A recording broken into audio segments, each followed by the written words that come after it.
साथी सब है ना, हम आयल छी एगो दुकान में और ये धान उन सब के बिछन उछन सब के है ना दवाई भेटियो। और ये हबो ना मचपकौनी में हबो, बेला मचपकौनी में इंडिया में। तो देखिए ये ले लिया रहरी हाईब्रिड रहरी। एक है ना 1 किलो तौल हवा। एक प्राइस बता दो अपने सबके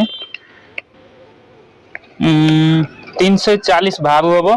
बट है ना ये अंकल हमरा 300 भारू में देता, यानी कि 500 नेपाली ना।